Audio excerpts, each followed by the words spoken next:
I think that sometimes like we formalize mentorship into this like really formal kind of thing where it's like, hey, you're my mentor, like we're tied to at the hip, so you're with me to the end. And that's not always the case. Like you don't always need that, and I think that you can kind of crowdsource mentorship a little bit just by indirectly just finding the people that are willing to respond back sometimes, or willing to talk to you when you step into their office, and you won't really know unless you try. And it doesn't matter if they do or don't, because there's 8 billion people on this earth. So there's a lot of folks that you can seek guidance from. Turn this up, turn this up. Your professional development is one of the keys to your career success.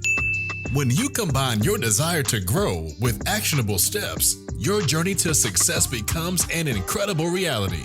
Hi, I'm Paul Paranvi, aka IncrediPaul, and welcome to IncrediPaul Leadership, where we learn how to become the most incredible versions of ourselves by learning from each other. Today, I have the honor of having Ty Smith on the show. He's an award-winning channel sales leader with 2 decades of experience in the IT and telecommunications industry. If that wasn't enough, he's also the co-founder of blacktechglobal.com. And I'm going to have you share more about that through this, but it's an organization that promotes events and facilitates strategic introductions for tech founders across the African diaspora. Tell us a little bit about you, Ty, but how about you introduce yourself the way you would do it? Yeah, I really appreciate you having me on, and hello everyone out there. So my name is Ty Smith, and yeah, like you said, I've spent a lot of time in the telecom world. So my parents came from that world as well. So I've had close to 20 years just doing everything from frontline sales, retail sales, going into managing a sales team, into doing training, kind of managing a sales department, doing indirect kind of commercial sales management for large scale enterprise projects all across like the Vegas and like Mountain West area. And then on the nonprofit side, I do a lot that pertains to just helping to diversify just specific industries within tech, and making sure that the people that are doing the work out there are connected and collaborate, hence the project of blacktechglobal.com, which essentially became a way for me to kind of work with a lot of different founders and promote their events that they have, but also provide chances for them to work together and collaborate, and also promote their events to people that want to be a part of these events, whether you're an attendee or a speaker. So, but it's all in an effort to essentially just diversify industries in tech that really just don't have a lot of representation when it comes to African American people. So, so that's kind of the passion project that I do on the nonprofit side. That's really incredible. Just representation matters a lot. I do some stuff on the nonprofit side as well, more so on the STEM side. So a little bit broader than the tech. So I can definitely resonate with what you're doing. That's incredible. Yeah, I appreciate it. Yeah. So I know you mentioned you have a lot of experience on the sales side of things. Is that something that you always knew you wanted to do? Or kind of talk me through like Ty Smith, like either in high school, middle school, whenever, like what were you aspiring to do growing up, and how did you get to where you are now? Yeah, it really wasn't the path. I mean, like I definitely was more leading on the path of music. I think I learned like early on that I liked just being on stage. I guess. Really? So I guess that turned into sales. But in the beginning, I went down paths of trying to be a stand-up comedian, trying to be a musician, a producer, and it just kind of, none of those really worked out. I mean, the story like when I was like 9, for example, I had this crazy idea. So this is at the time when I was growing up, living in the big city of Boston, and I wanted to enter in like the citywide talent show, and I wanted to go on stage and tell knock-knock jokes as a 9-year-old kid in front of like some of the most talented people in the Boston and Cambridge area. And my parents spent a lot of time to try to talk me out of it, and I absolutely refused. I wanted to write my own jokes too, which of course like my family didn't like. And long story short, I, on that day of the talent show, I'm there walking on stage, like my parents are literally like, you can back out, it's okay. And I go on stage and I tell my jokes just like it's normal. I expect everyone to laugh. Everybody did. And I ended up winning like the actual talent show for the Cambridge Boston area back in, I believe it was like 1995. And like this was a very like just telling moment for, I guess, my family that like, hey, this kid kind of has no fear, but it's like, Mm. was like, what am I going to do with that? And I think that's Mhm. kind of what led into like, what stage am I going to kind of go on? And I guess going down the paths, I always sought out music because I just really had a passion for making music. I just never Mhm. really had the knack to like sing or even rap. So Mhm. I think when it came to like finding a job, because, you know, your parents say, hey, you got to find a job, you know, because you can't just like go out there and try to be a musician. I ended up, you know, working for a company that sold music parts, but they also sold telecommunications parts. And this company was Really? Radio Shack. And, you know, Radio Mm. Shack, the way to make money back then was selling. You know, you can make Yeah. the hourly, they're happy to pay you, you know, $7 an hour. But if you really want to make more than that, it was, you know, you had to really sell the products that were there. And the products that were there were internet and cell phones and Mhm. just all different products related to the telecommunications industry. And I think that's what kind of led me down the path of selling and really selling for money and doing it in a way that you know, really you know, kind of like I guess helped grow and determine what my career was going to be. Okay. Wow. So you found sales while you were being a musician, just basically, at least for summarizing it, to pay the bills, I guess. And that's Yeah, how you discover sales. yeah, basically, yeah. It was really just a way to kind of like make money at that time, and Mhm. I didn't really realize how big of a path that sales can be when you're Mhm. really trying to carve out like an actual career and a lifestyle. And Mhm. I was there at Radio Shack for quite a while. It wasn't until like some random person that actually worked at Comcast kind of tapped me on the shoulder and was like, "Hey, like I see you're selling Comcast products in Radio Shack. There's an office right like 5 blocks away. You should just work there. Like they're looking for people." And Wow. that was what kind of like woke me up into like, oh, like I didn't realize I could actually do this on a corporate level. I thought I'd just be kind of stuck in this whole retail world forever. And that's what kind of brought me to my first official corporate office of Comcast, where Oh, then I wow. started to actually make like, you know, money that was beyond just an hourly and little $5, Mhm. you know, spiffs. And it really kind of like showed me what the rest of like my path could be, because I started to see all different journeys that people were taking, you know, within this industry. Yeah. So really, someone noticing you at Radio Shack was able to see something in you.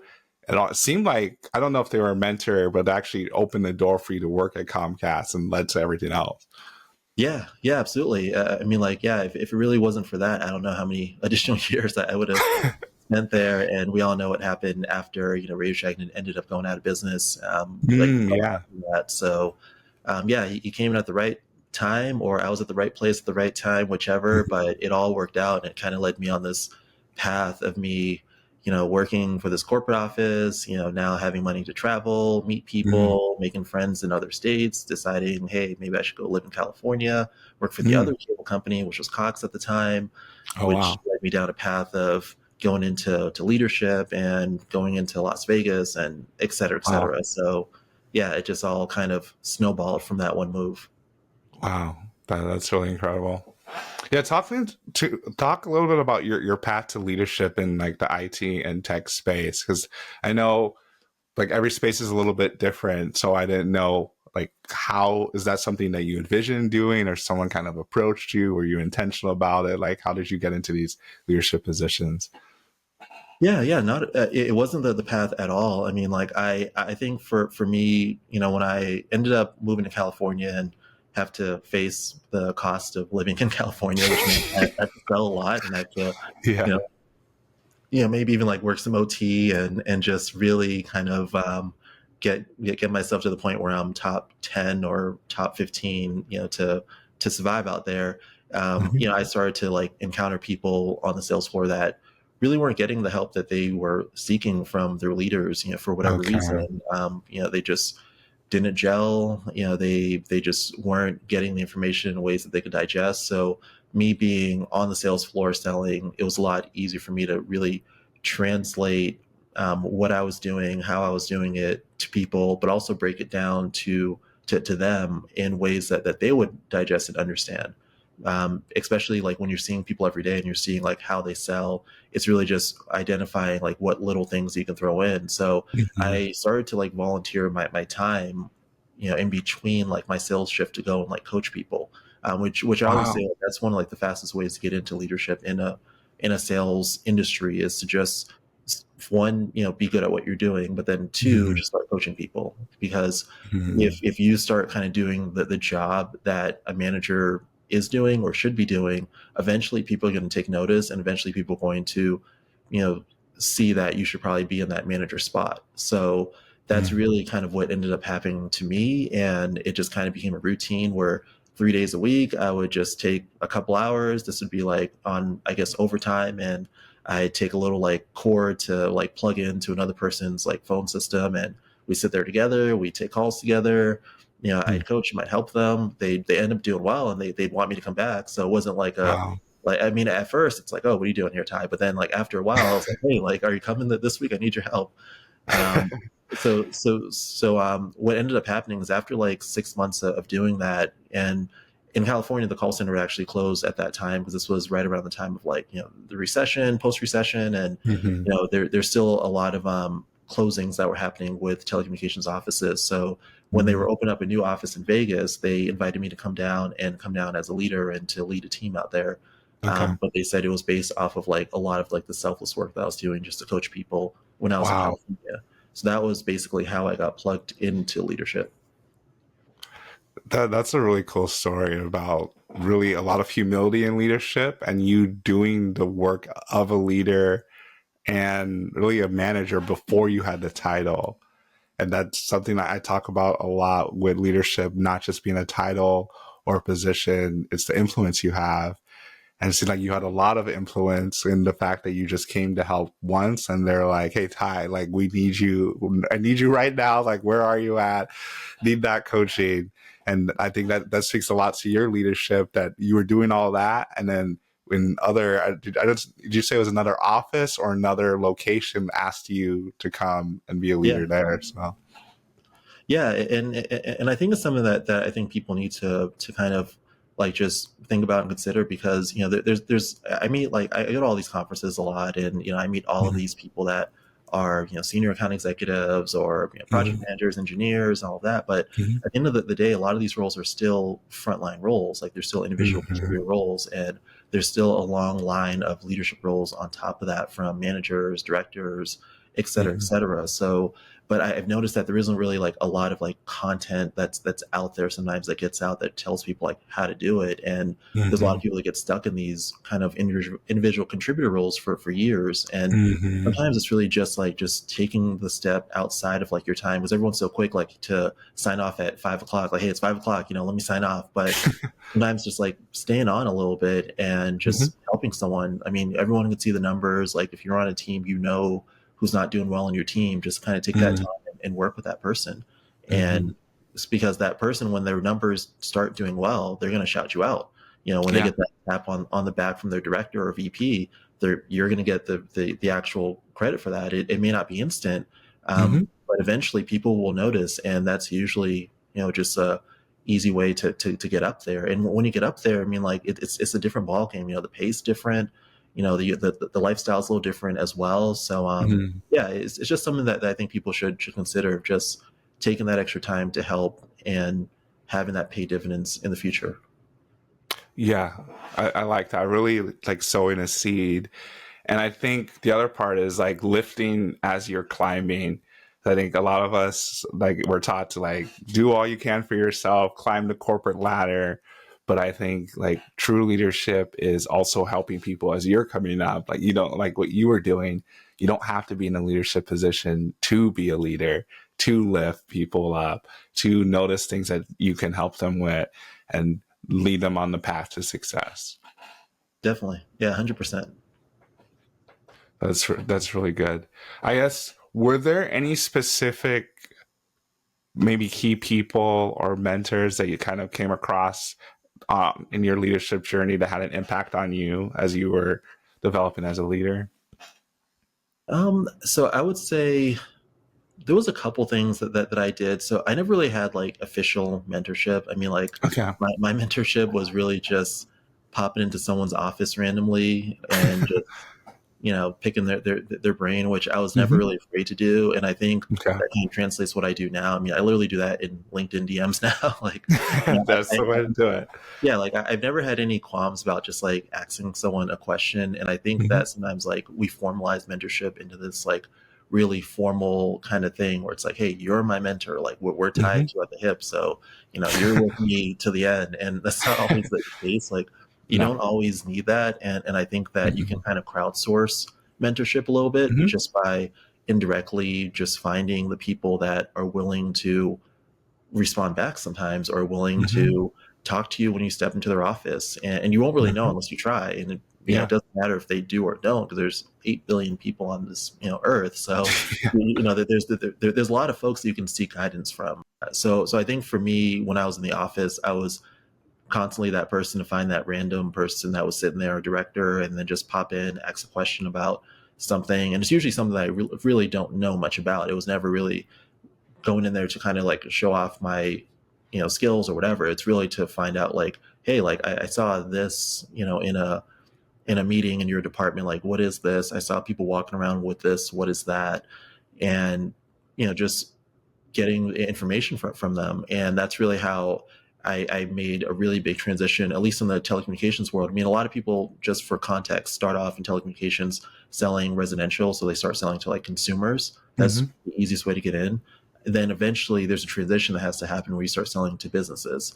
But that transition is very, very, very difficult for some people to make unless you Hmm. learn about like just how business telecommunications works, what those sales cycles are like. And the only way you're going to know that is just by asking people. So I think Okay. during that transition, I did a fair amount of just popping into a random director's office, just asking some Mm. questions about, just how their teams get sales, their strategies, all of that. I'm trying to find correlations as well. Like that's what I always try to do.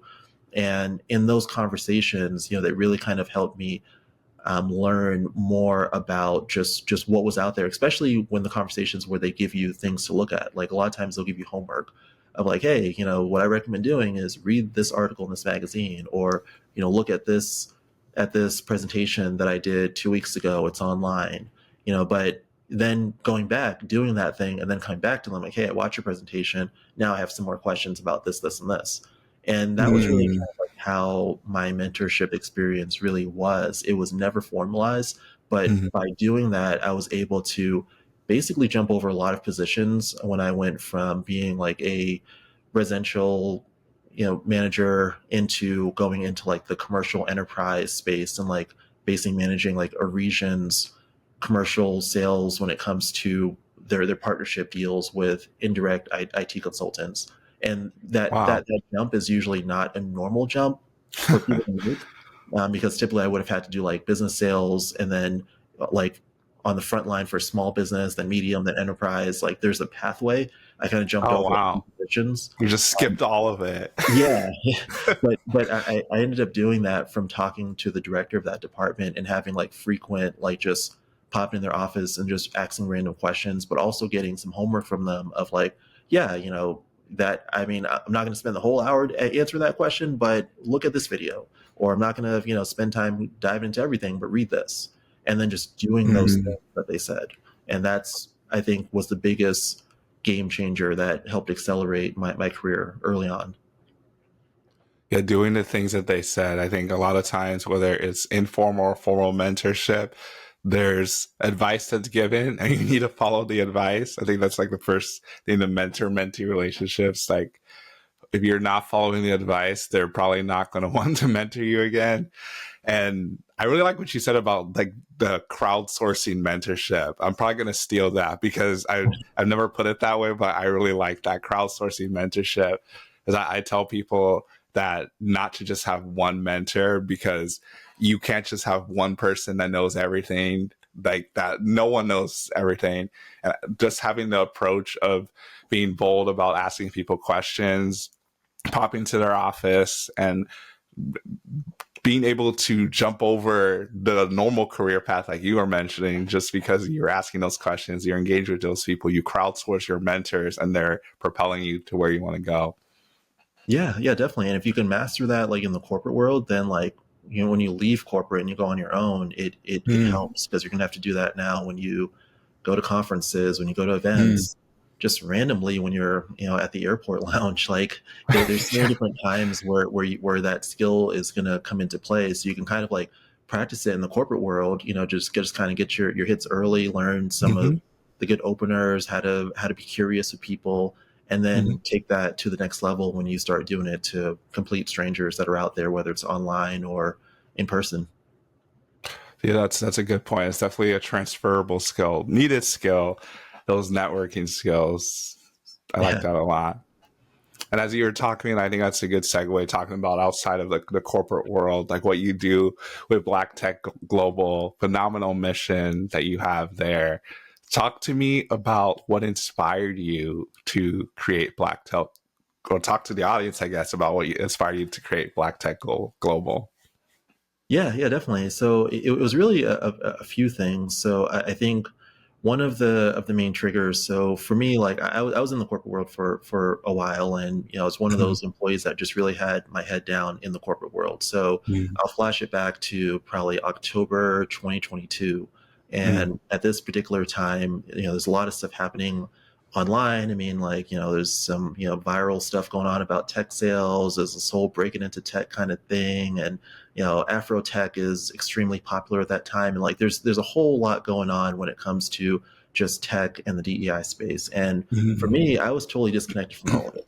Like, I was just working my corporate job, me and my wife, and we didn't know a single person in the tech world that worked outside of telecommunications. Like, so me working at Cox, I didn't have a single person in my network that worked at any other company but Comcast. So the only people I knew worked at Cox and Comcast, and that was it. I didn't know a single person that worked at Microsoft, Verizon. I didn't even know someone that worked at a JP Morgan. Like I literally didn't know anybody. I think my LinkedIn at that time probably had 5 people in it. That was it.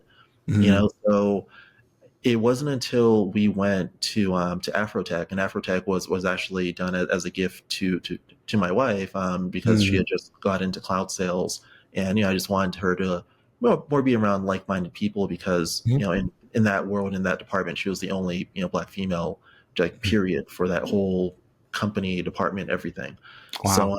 So yeah, when we went there, I mean, keep in mind, like, like, I'm working in an enterprise role, like I'm going to tech events within my industry, but I've never like been like have this like warm acceptance from people. Like I never felt that before at the level that I did at that conference in 2022. This is November 2022. Like I mean, I remember from the airport, meeting people that were just like, "Hey, you going to Afrotech?" Like, "Oh yeah. Oh, cool. Well, blah." Like, just like that, this like immense bonding of like, yeah, do you deal with this in tech world? Yeah, I deal with that. Yeah, I deal with this. I deal with this. And like, we're all kind of like, going back and forth. And then, from there, when we land at the airport and we're meeting more people, in Austin, like, "Oh yeah, I'm excited, blah, blah."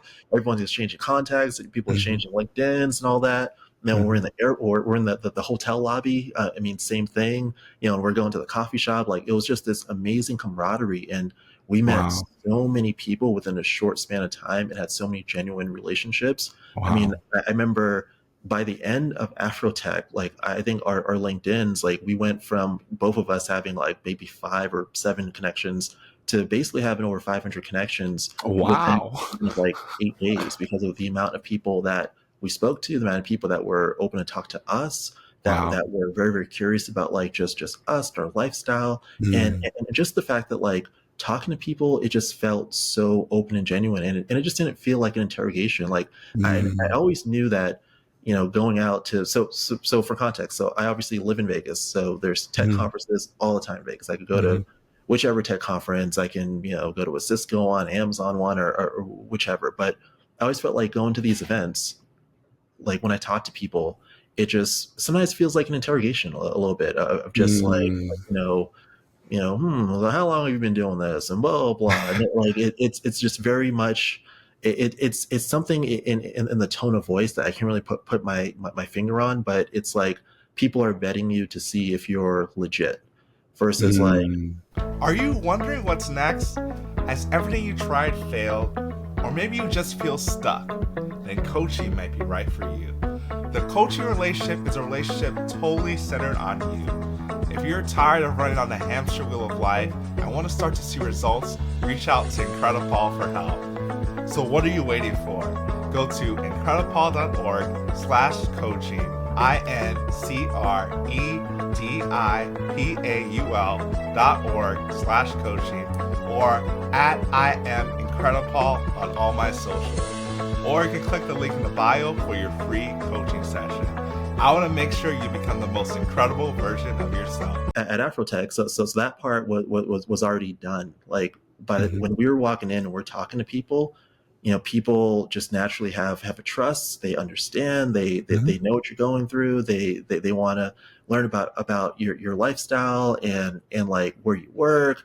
They want to provide insight and guidance and all of that. They want to get guidance from you. And I was just like, where has this been like my whole life? And then I remember after that, we were just like, I want to go to another one of these. I don't want to have to wait till November. Like, other events like this. So we started like going on the internet and we started looking to see what other events were going on. And we eventually found other events like Black Tech Week. We found Diversitech. We found a few other similar events, Techsgiven as well. And we're just like, it took us hours and hours to find all these events. Like, is there a single place that we can just get all of these? And there really wasn't. There wasn't a single location that had all of these different events. And I remember I just started like making a little short list for me and my wife of like, hey, we should go to this, we should go to this, we should go to this. But we kept using the list. So I'm like, I'm going to put on a website. I'm just going to put it on blacktechglobal.com. I'm just going to make a website, whatever. It's, $10 for the URL and it's on there. But I remember the next conference that we went to, my wife was like, hey, like, we got this website, it has all the conferences. And I was like, oh, like that was actually supposed to be just for me and you. But, other people saw it, they liked it, and they just like, this is great. And I was just like, yeah, I think we have to like actually build this out. And we just started building it out further and further and further. And I think that the difference between that list and other lists is kind of two things. I think we didn't just build the list and just throw a bunch of like conferences on there, but we were intentional in meeting almost every single founder of the conferences that is on there. So it wasn't just like us crowdsourcing data. Like we know these conference founders personally. We started talking to them, helping them, connecting them to each other. We started connecting them to speakers. We started connecting them to sponsors. Like we started actually being an integral part of a lot of these different organizations' conferences. So it really blew to something a lot larger than just a list. And now we're people that are just kind of have been inserted in we kind of like I guess feel like the glue of a lot of the different conferences, because a lot of people are doing different things, but they seek out us in terms of like, hey, I'm in this city, I'm about to pop up, do a mixer, who should I work with? And we can always provide them with that information and also connections and introductions and all of that. So that's basically the whole story of it. That's a really incredible story, that it just came from something that you were looking for, and it was just supposed to be for you and your wife, and then other people fell in love with it. And I love the intentionality you all have had with meeting those founders and people for these different conferences, because you could have just grabbed them from their websites and just put it on there, but being intentional about meeting them, really understanding them. And I think that makes a world of difference, that it's not just on something that you just search on Google, you slap it on a URL, but you have that connection with them. I think that makes a huge difference. Yeah, definitely. I mean, it was really the main thing that I think mattered the most, because anyone can make a list of events. I mean, now AI, you can chat GPT some stuff, but to actually have like the relationships with the founders, to actually be able to like, go to the next Afrotech and do a dinner that has 10 of these conference founders all at a dinner table, or, doing things like that, I think is the things that I think really kind of set what we're doing apart from anything else. And it's really just been something that I know has helped a lot of people. And we get a lot of feedback every single day from people of just genuine thank yous for just a lot of the stuff that we've done to kind of piece different things in the industry together. Wow. That's really remarkable. So with that, is there a community? a community associated with Black Tech Global, or is it more so just you're connected with the people who are a part of it, like those different organizations? Yeah, so there actually isn't. So it's so for people that are using it from a user perspective, it is just a website, with just a list of events Yeah. and prices and all of that. Hmm. But to people that are like, let's say, speakers or people that are sponsors, then there technically is a, I guess, indirect community of Okay. the fact that like we can set people up with conversations with a lot of these different folks. Okay. Not all. I mean, not everything on the website we're 100% connected to, but I would say about like 70 to 80% of the things that are on there are founders that we chat with and talk to often. Oh, Um, wow. yeah, That's a pretty high percentage. yeah. Yeah. Wow. So with this and creating this nonprofit and from what you do or what you've done in the for-profit, like how did you balance the two, like going forward? Like what does balance look like for you? Yeah, so I think for me, when I made where we left off on the corporate side, so I was basically in a role called a channel manager, which is essentially Mhm. like overseeing an entire region's like enterprise partner resell sales. Mhm. So I left that role early 2024 to launch my own consulting company. Oh, wow. So that's the optical diversity or optical diversity telecom, where I Okay. work with different organizations, and I kind of help them with anything from internet services, cloud services, new developments. How do we get internet into certain locations? How do Mhm. we loop in the construction people, the people that do wiring, all of that. Okay. So that's like my main organization now, but that's Okay. my own company that I can do remotely. I can do that off a phone. I don't necessarily Awesome. have to be on a clock, 40 hours a week, and I'm Hmm. not adhering to someone else's schedule because when it comes to a lot of these events, even though like we had Black Tech Global and all of that, I still wasn't able to like attend a lot of the different events. And in the corporate Mm. side, I found myself kind of, you know, I guess trying to justify like, hey, you should go to this event, you should go to that event, or Mhm. hey, there's a lot of consultants that go here, or there's a lot of Mhm. consultants that go here. But Mhm. if no one in your department is going to these events, and if your company's not sponsoring these events,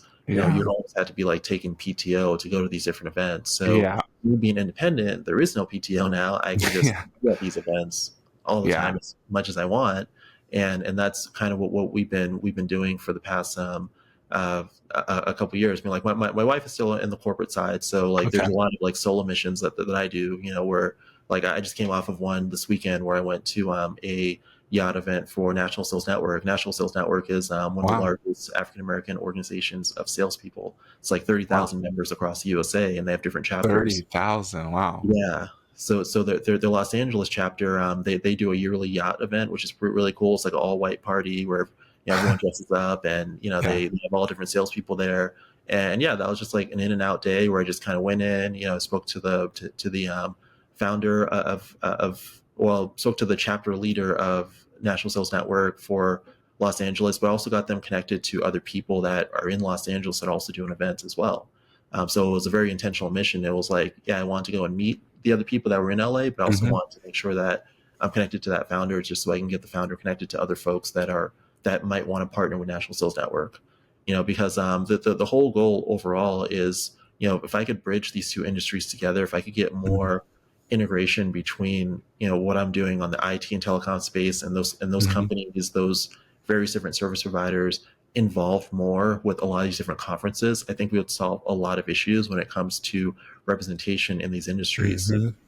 Like for example, an interesting stat, like for me, going independent, I would be considered an IT consultant, or Mhm. optical diversity telecom would be an IT consulting company. Mhm. So Microsoft did a study. They found that there's 68,524 IT consulting companies in the USA, Wow. and 324 of these are African American owned. And so if you do the math on that, that's Wow. 0.5%. Yeah, So it's a really small percentage. Wow. yeah, and part of that is because when you think about like the whole tech world, we're always talking about working for these companies. We're always talking about Mhm. breaking into like a tech sales role, working Mhm. for organization or working for, some, the big FANG companies, all of that. But Mm-hmm. we never talk about just starting your own and just becoming a reseller, which becoming a Mm-hmm. reseller is just referring. It's affiliate marketing. It's what podcasters do, for example. Mm-hmm. Like being able to recommend a product or service, have someone else buy it, you're getting a percentage, 10%, 15%, 20%. Mm-hmm. You can do that with almost every single tech company out there.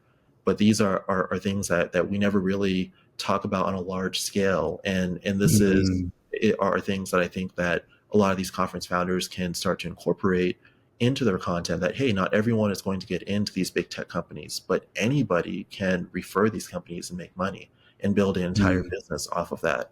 Because when you break Wow. down some of the largest companies that are out there, a lot of these companies are just referral based companies. When you look at, just let's say Black people in tech, and you look at one of the most wealthiest founders that has ever stepped into tech, like if you look at David Stewart, for example, he owns Worldwide Technology. Worldwide Mm-hmm. Technology, that's a $15 billion company. That company basically resells and refers Microsoft and Cisco services. Their whole Wow. company is an IT resell referral company where they do some management, they Wow. do some implementation, but it's largely done from being a partner. And they are one of those 324 companies. But if one of the richest, Black men in America is doing that, I think more people should be looking that way and should be talking Mm-hmm. about it, especially if we're talking about tech. So long goal is to really bridge that gap Mm-hmm. in, figuring out what can we do to get more of that type of content at these conferences, but Mm-hmm. incorporate a lot of these other companies that would benefit. Because if we start reselling Cisco and Microsoft and all of that, the resale departments would benefit. Those people would get Yeah. their roles. So Yeah. They get the bonus. it's Yeah. all it's all part of one mission, essentially. So that's holistically what I'm trying to do. That's the long-term play. That's the long-term vision for everything. Oh, I love that vision, and what that's just understanding more about how big of an industry reselling is in the tech world. Like I had no idea that was what Worldwide Technologies did, and like all these individual like smaller companies doing similar things. And like what you mentioned about, like, yeah, a lot of times we just talk about breaking into tech. We don't talk about being your own business, being your own boss. And I'm sure that comes with a lot of flexibility, but I know it also comes with some challenges as well. I don't know if you want to talk about any of the challenges or if you experienced any of them, just of being an entrepreneur, so people kind of understand what they're getting into when you're the one running the show. Yeah, definitely. I mean, I think it's important to definitely have savings. I think savings are important. So, I tell Yeah. people, especially when you're in kind of this game, like going into like the reselling game, it's a Mm-hmm. very kind of like senior move. So, you Mm-hmm. know, go in there, work a sales role, get up to mid-market or enterprise sales, save some of your money aside. And then when you exit, like exit with an actual like customer or a book of Mm-hmm. business of some sort, Mm-hmm. because it is very, very difficult to go out there into new territory to compete against very, very larger companies. Mm-hmm. But if you've already been working with some of these companies under the corporate side, it can be very easy to transition those relationships. So I mean, so I think Mm-hmm. for me, the challenges don't really exist when it comes to like maybe the city that I'm in currently. Mm-hmm. But when it comes to like venturing into different areas, you're learning all different ecosystems Mm-hmm. of, how the permitting works in a city like New York City, like figuring Mm-hmm. out how to check serviceability in buildings that are 200 years old. Like there's Oh a lot wow, of yeah. different tricky things that come with all that. So I think it's important to circumvent that and to give yourself some cushion. Like definitely exit with the book of business, exit with some Mm-hmm. savings, and Mm-hmm. then slowly learn how to expand on what you're doing into other areas in other cities. But also have a network of people, and visit some of these cities as well, and Mm-hmm. figure out people that you can go to kind of ask for help when it comes to dealing with certain things involved with like localism. No, I appreciate that advice. I think a lot of times people are like, just quit your job, do all this stuff, but like reality, make sure you have the business there, you have savings because like entrepreneurship life is cyclical. It's up and down. But I think that's really practical advice. Appreciate you sharing that. Yeah, But 100%. yeah. So we're about out of time. That really flew by. But I want to make sure if there's anything we haven't talked about, either in your story, your businesses, personal, professional, that you want to share before we wrap things up. Yeah. So I think the last thing that I'll mention. So I am on the board of a couple things. So I'm on the board of a nonprofit called Exposure, which is a organization that promotes diversity and inclusion in the IT world. So we are doing some things right now that hopefully will help with bringing some of these IT companies that have never sponsored tech conferences into the tech conference space. So Okay. at this point, right now, hopefully, people watch this a year from now and they see like, okay, yeah, they actually did it. So we are Yeah. seeing IT companies sponsoring stuff at tech conferences. But the goal right now Awesome. is we are in the early stages of bringing some of these larger IT companies that have never stepped foot in like an Afrotech or anything like that, Oh, wow.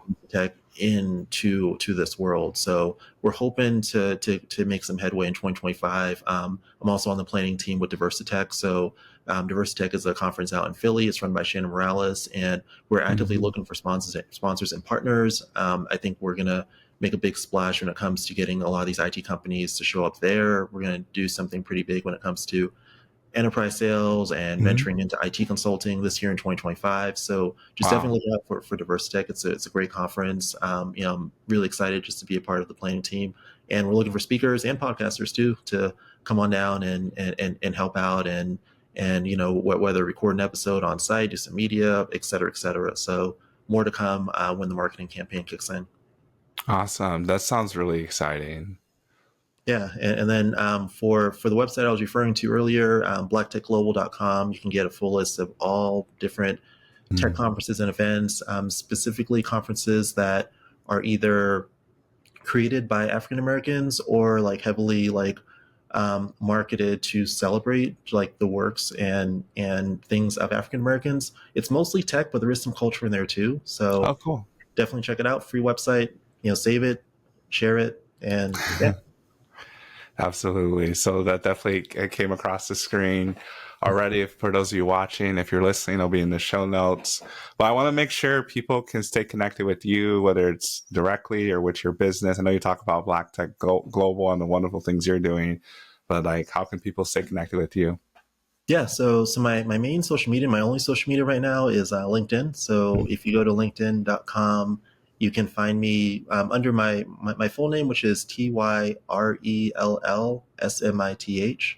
So that's what I'm listed under on LinkedIn. So it's LinkedIn, and then it's TYRELLSMITH. So that is where I am. I'm open to chat with people. I'm not one of those people that just kind of doesn't really respond to stuff. Like I usually check my messages all the time, and I'm usually sometimes over responsive. So if you give me a couple words, sometimes I might give you a paragraph back. We'll see. but feel free to reach out. And also, if you're someone that is like you have a product, you're a speaker, and you just want to see yourself on stage or something, you want to figure out like what conference works best for you, like feel free to hit me up. Like there's a lot of people that I know in that space that I could probably connect you to, or at least point you down the right direction. Awesome. No, really appreciate that. I really appreciate you making the time to be on the show and Yeah, I just appreciate sharing that. your journey.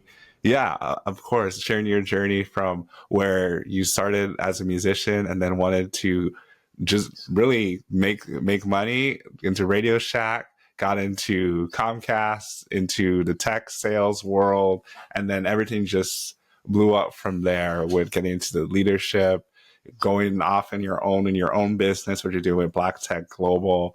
It is truly incredible what you're doing. And I hope for everyone listening to the show that you got something from Ty's story, really understanding that as you're pursuing one thing, there might be other things that come across you that there are opportunities that come pass us by all the time, but you are able to latch onto this opportunity. And like over 2 decades later, you can look back at that one moment. And I think there's similar stories, but being intentional about seeking opportunities and continue to grow in it, working on your leadership, even what you're doing in the nonprofit realm, like continue to give back. We talk about lifting as you climb. Those are all key things you can do and start doing or keep doing to be incredible. Thank you for listening. Be sure to rate and review this podcast on your favorite podcast listening platform. We'll see you here next time. And be incredible. Incredible.